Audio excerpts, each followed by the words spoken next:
German prisoners of war sat down to eat inside American camps and realized something that did not fit the rules of captivity they had prepared themselves for, because the food placed in front of them was the same food eaten by the soldiers guarding them. And no one explained why this line was never supposed to be crossed. The first meal did not arrive with ceremony, warning, or explanation, which was precisely what made it unsettling. The prisoners entered the mess hall expecting a familiar hierarchy of deprivation, something visibly lesser than what the guards received, because captivity had always been defined by difference, by clear lines that separated who held power from who endured it. What they were not prepared for was the absence of that line. Metal trays were set down in front of them with the same practice motion used everywhere else in the camp, efficient, impersonal, and indifferent to reaction. At first glance, nothing seemed unusual. The portions were generous but not extravagant, warm but not celebratory. It was only after a moment, when comparison became unavoidable, that the discomfort began to take shape. Across the room, American soldiers were eating the same meal. Not something similar, not a simplified version. The same bread, the same meat, the same vegetables prepared in the same kitchen and served from the same containers. There was no visible distinction, no symbolic downgrade, no reminder embedded in the food that one group was meant to be lesser than the other. For the prisoners, this realization arrived slowly and unevenly. Some noticed immediately and froze, hands hovering above their trays as if touching the food might commit them to something they did not yet understand. Others continued eating out of habit, only becoming aware of the contradiction when they looked up and saw a guard lifting an identical forkful to his mouth. The sameness did not feel generous. It felt intrusive. Food had always carried meaning. In training, in service, and in war, meals reinforced hierarchy, discipline, and belonging. Who ate first, who ate better, and who ate last were never accidental details. They were reminders of position. To erase that difference inside captivity disrupted an order the prisoners had relied upon to make sense of their situation. No announcement followed. No rule was cited. No justification was offered. The guards did not look for gratitude, nor did they acknowledge the moment at all. They ate, cleared their trays, and returned to their duties with the same neutrality that governed every other aspect of camp life. This silence deepened the unease because it denied the prisoners a framework for interpretation. Some men suspected a test. Others believed it was temporary, a short-lived attempt at appearances that would soon correct itself. A few worried it was deliberate psychological pressure, something designed to confuse rather than comfort. None of these explanations felt complete because they relied on intent that was never revealed. What disturbed the prisoners was not the quality of the food, but what its sameness implied. Equality at the table challenged assumptions they had carried with them into captivity, assumptions that helped them endure loss of status by making it predictable. If the enemy refused to reinforce those boundaries, then captivity became harder to define. Conversation in the barracks that evening circled around the meal without ever naming it directly. Men spoke about portions, preparation, and taste, avoiding the comparison that weighed on all of them. To acknowledge it openly felt dangerous, as if speaking the contradiction aloud might force them to confront what it meant. Letters from home complicated these thoughts further. News of rationing, shortages, and hunger made the memory of the meal feel heavier. The prisoners were eating reliably while families struggled, and this contrast introduced a discomfort that had nothing to do with appetite. The food was not taken with relief, but with a growing sense of imbalance. Over the following days, the meals continued unchanged. There was no correction, no adjustment, and no sign that the sameness had been accidental. The routine settled in quietly, reinforcing the idea that this was not a gesture, but a policy. The prisoners adapted outwardly, yet inwardly the tension remained unresolved. What they could not decide was whether this equality was meant to humanize them or neutralize them. Sharing the same food erased a boundary they had expected to protect them psychologically, because distance had always clarified roles. Without it, the relationship between captor and captive became more ambiguous, and ambiguity was harder to endure than open hostility. By the end of the first week, the meals no longer surprised them, but the discomfort they introduced did not fade. The trays arrived, were eaten, and cleared away, leaving behind a quiet question that no one answered. If captivity did not announce itself through deprivation, then where exactly did it begin, and what did it demand in return?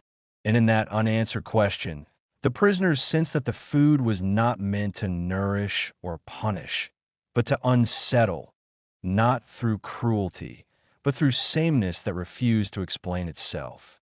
After the initial shock faded, the discomfort did not disappear, but settled into something quieter and more persistent, because repetition has a way of stripping surprise while preserving unease. The meals continued to arrive unchanged, day after day, and with each repetition, the question they raised became harder to dismiss.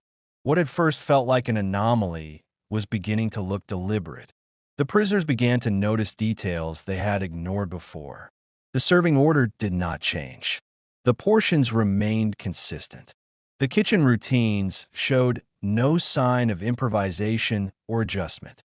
Nothing about the process suggested exception or temporary accommodation.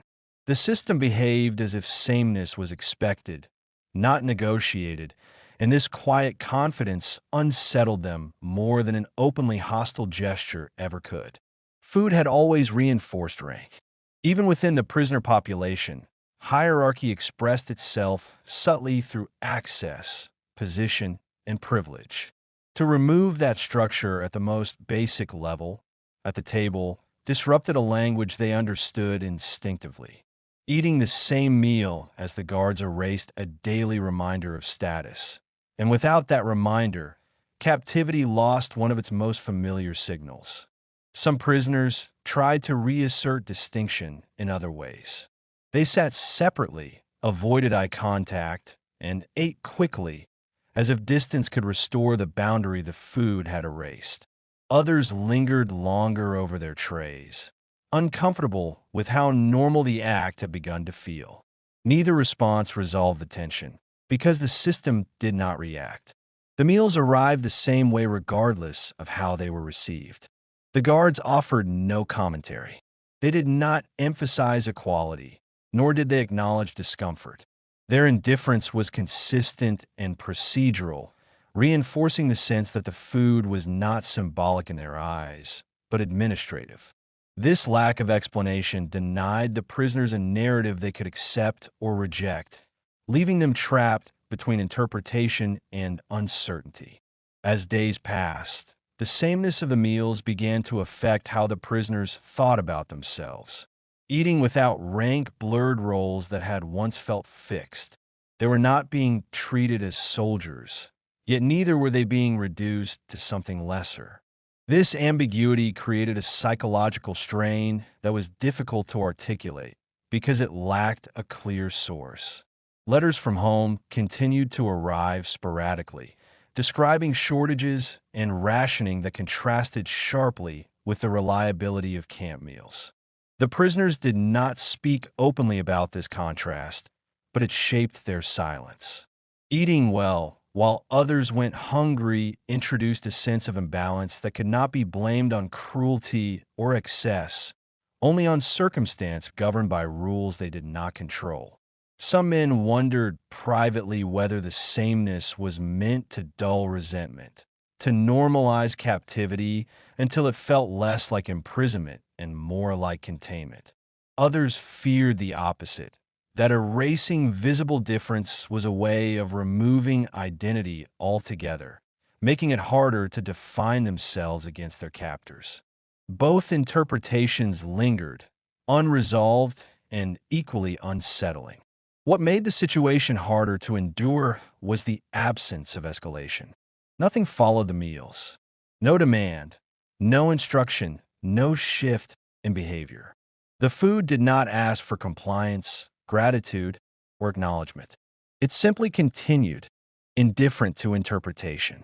This continuity forced the prisoners to confront the possibility that the discomfort itself was the point. By the end of the second week, the meals had become routine, yet the question they raised had not softened. Eating without rank had begun to feel more destabilizing than deprivation, because it removed a structure that had once helped define endurance. Without clear hierarchy, the prisoners were left to navigate a space where roles were blurred and meaning was uncertain. And in that space, the act of eating ceased to be a source of sustenance alone and became a daily reminder that captivity could unsettle not only the body, but the frameworks the mind depended on to make sense of power, identity, and survival. As the meals continued without change, the prisoners began to notice that the discomfort no longer came from comparison alone, but from reflection, because sharing the same food as their guards forced them to confront something they had tried to keep distant, which was their own humanity in a place designed to strip identity away. The sameness did not erase captivity, but it complicated it. Eating had once been an act defined by circumstance rather than choice. Hunger simplified everything. You ate because you needed to survive, not because the meal carried meaning. Now, with consistency and adequacy, the act slowed down. It created space for thought, and thought invited questions the prisoners had not prepared themselves to answer. Some men found themselves watching the guards more closely, not out of hostility, but out of uneasy curiosity. The soldiers ate quickly, without ceremony, focused on routine rather than symbolism. There was no visible satisfaction in the sameness, no acknowledgement that it might mean anything at all. This indifference made the situation harder to interpret because it suggested that what felt extraordinary to the prisoners was entirely ordinary to their captors. The realization unsettled them. If the guards did not see the food as a statement, then the meaning the prisoners attached to it existed entirely within themselves. This shifted the discomfort inward, turning it into a private burden rather than a shared grievance. There was no one to confront and no policy to resist, only a daily experience that quietly demanded interpretation. Conversations in the barracks became more restrained. Men spoke less about the meals and more about unrelated details, as if avoiding the subject might reduce its influence. Yet the silence only confirmed how deeply the issue had taken root. What could not be spoken openly often carried the greatest weight. The food began to act as a mirror, reflecting contradictions the prisoners struggled to reconcile. They were enemies being treated without visible contempt, captives sustained by the same system that sustained their guards. This did not feel like mercy, but it did not feel like cruelty either, and the absence of a clear label made the experience harder to endure. For some, the sameness introduced an unexpected erosion of certainty. Hatred had once been a stable position, reinforced by deprivation and distance. Now, with those markers blurred, hostility required effort to maintain. This realization frightened them because it suggested that emotions they relied upon for survival could be altered without confrontation. The meals did not ask them to forgive, forget, or understand. They asked nothing at all. Yet by continuing unchanged, they forced the prisoners to acknowledge that the boundaries defining captor and captive were not as fixed as they had believed. This ambiguity carried a quiet pressure because it removed the comfort of simple opposition. As days turned into weeks, the prisoners sensed that the food had achieved something no interrogation or punishment ever had. It had made them aware of themselves not only as soldiers or prisoners, but as men responding to treatment rather than force. This awareness was not empowering. It was destabilizing. And in that slow realization, many understood that the most unsettling aspect of the meals was not what they were given, but what they were denied, which was the clarity that comes from being treated as unquestionably lesser because sameness demanded self-examination, and self-examination had never been part of their preparation for captivity. As the sameness of the meals became an unquestioned part of daily life, the prisoners began to realize that its effect did not end when they left the mess hall, because the discomfort followed them back into the barracks, into their conversations, and into the long hours when there was nothing left to do but think. What had started as a moment of confusion was now shaping how they experienced captivity itself. The food blurred boundaries in ways they had not anticipated. Sharing the same meals as their guards made it difficult to maintain a clear psychological distance. And without that distance, captivity lost some of its familiar contours. The prisoners were still confined, still watched, still powerless in every practical sense. Yet the absence of visible deprivation complicated the story they told themselves about who they were and how they were meant to endure. Some men tried to reassert a sense of separation through discipline, reminding themselves daily that they were prisoners and nothing more. They ate quickly, avoided unnecessary interaction, and treated routine as something to be endured rather than absorbed. Others drifted in the opposite direction, allowing the regularity of meals to soften their vigilance, not because they trusted their captors, but because constant resistance required an energy that repetition slowly drained away. Neither approach offered relief. The unease did not come from weakness or compliance, but from the absence of a clear moral position. Being treated worse would have confirmed expectations. Being treated better would have felt like manipulation. Being treated the same left them suspended between interpretations, unable to resolve what the experience demanded of them emotionally. Letters from home intensified this tension. Reports of rationing and hunger arrived alongside the memory of full trays and reliable meals, creating a contrast that was impossible to ignore. The prisoners did not feel fortunate, but they did not feel victimized either. Instead, they felt displaced, living a version of the war that did not align with the suffering described by those they had left behind. This disparity introduced a quiet form of guilt that was difficult to articulate.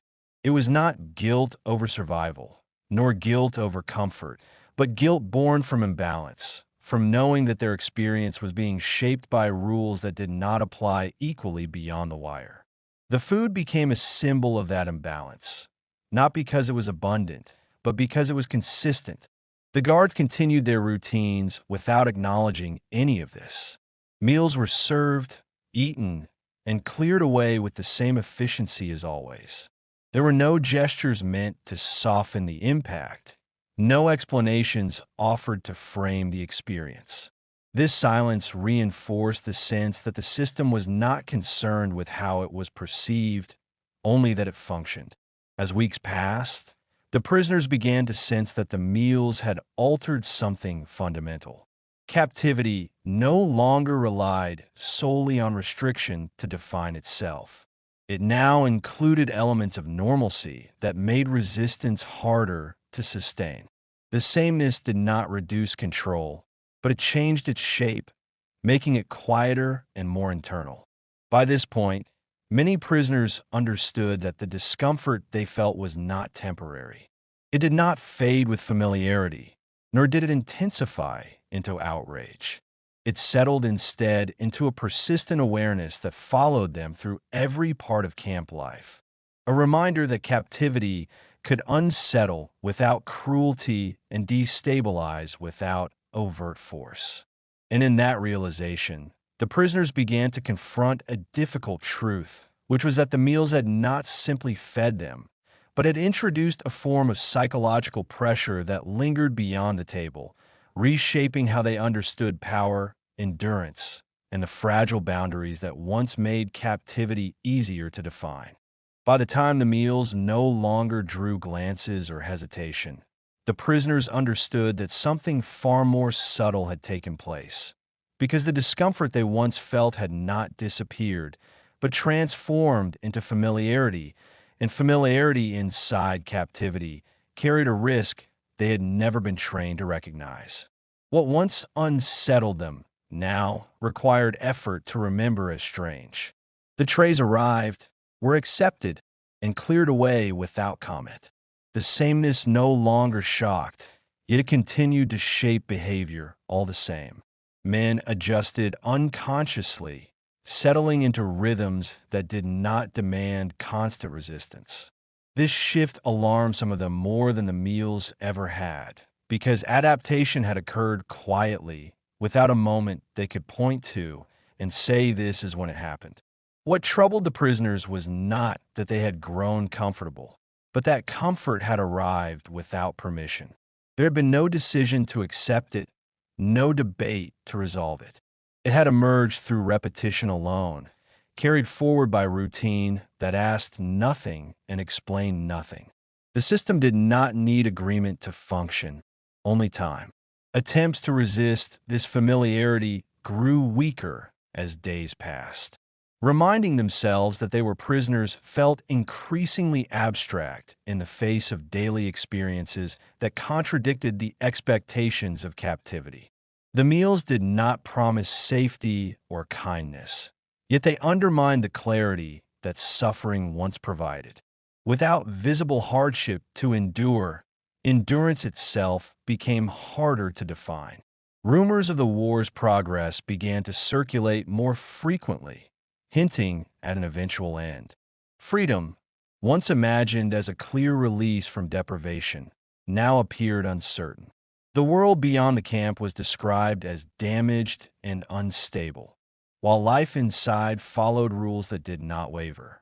This inversion unsettled many prisoners because it challenged the assumption that captivity was the most fragile state they would inhabit. Some men began to wonder how they would explain this experience if asked, how they would describe a place where they had been confined without being starved, watched without being brutalized, and fed without being reduced. There is no simple story of cruelty to hold on to, no clear injustice that captured the complexity of what they had lived through. The meals had not erased power or softened control, but they had changed its form. Authority no longer relied on deprivation to assert itself. It operated through consistency, through systems that functioned predictably and without emotion. This realization unsettled the prisoners deeply because it suggested that control did not always need to hurt to be effective. As weeks turned into months, many sensed that the greatest challenge awaiting them was not survival inside the camp, but understanding how easily their expectations had been reshaped. The meals had become ordinary, yet the ordinary had altered something fundamental, not by force, but by familiarity that left little room for resistance. And in that quiet awareness, the prisoners recognized that captivity had taught them an unexpected lesson, which was that the absence of cruelty did not guarantee clarity, and that sameness, when repeated long enough, could become one of the most disorienting experiences of all. By the time the German prisoners stopped reacting to the meals and began accepting them as ordinary, they understood that the most unsettling part of their captivity had never been hunger or punishment, but the slow erosion of certainty, because being fed the same food as their guards did not strip them of suffering, it stripped them of clarity, forcing them to endure a system that refused to confirm who was meant to be lesser and who was meant to hold power. The sameness did not offer comfort or reconciliation, nor did it demand gratitude or submission. It quietly altered how captivity was experienced, replacing visible cruelty with routines that blurred boundaries and left the prisoners alone with their interpretations. There was no moment to resist, no injustice to point toward, only repetition that normalized what once felt impossible. And long after the trays were cleared and the war moved on, Many carried with them not the memory of what they ate, but the unease of having survived a captivity that did not behave as expected, one that unsettled them, not by taking something away, but by giving them something they were never prepared to understand, leaving behind a question that remained unresolved, which was not whether the food had been fair or humane, but why sameness had felt more disturbing than deprivation ever had. For more untold World War II stories like this, subscribe to WW2 Chronicle Vault and continue the journey with us.